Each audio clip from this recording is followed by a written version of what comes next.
Excelentíssimo senhor Afonso Celso Renan Barbosa, secretário municipal adjunto de Educação, excelentíssimo senhor vereador Jorge Santos, senhor Saulo Luiz Amaral, ouvidor do município, Euzinete Débora Tobias Terra, vice-diretora da Escola Municipal de Ensino Especial do bairro Venda Nova, senhora Edilene Fátima Souza, vice-diretora da Escola Municipal Antônio Menezes, Cátia Ferraz Ferreira, presidente do Conselho Estadual de Defesa dos Direitos da Pessoa com Deficiência, senhora Estelita Alves Gonzaga, presidente do Conselho Municipal de Educação, senhora Fátima Maria Torquia Rocha Cordeiro, diretor da Escola Municipal Maria das Neves, José Silva Cunha, diretor da Escola Municipal de Ensino Especial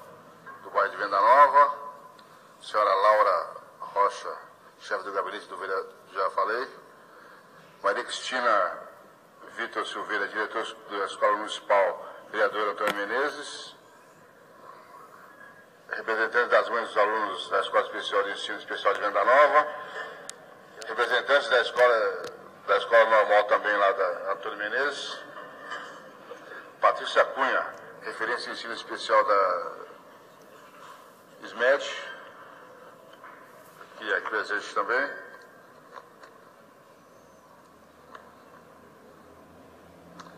Bom, nós estamos aqui hoje para discutir a situação em que se encontra a Escola Municipal de Educação Infantil, vereador Antônio Menezes, e da Escola Municipal de Ensino Especial de Venda Nova. Senhor presidente,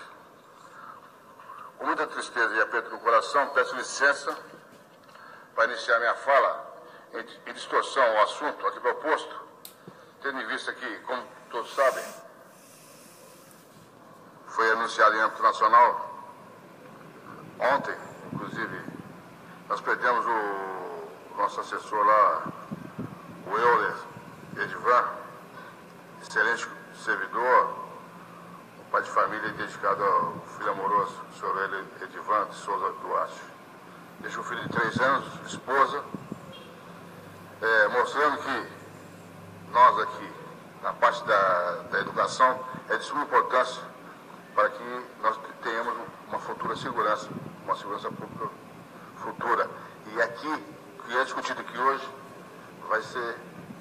muito produtivo para que tenhamos um pouco mais de tranquilidade e sapiência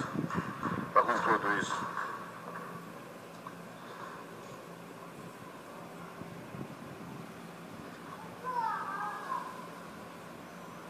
Então, em homenagem ao nosso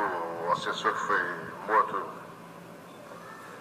na data de ontem, morreu e foi sepultado hoje, eu peço um minuto de silêncio a todos os presentes, por favor. Todos, por favor, um minuto de silêncio.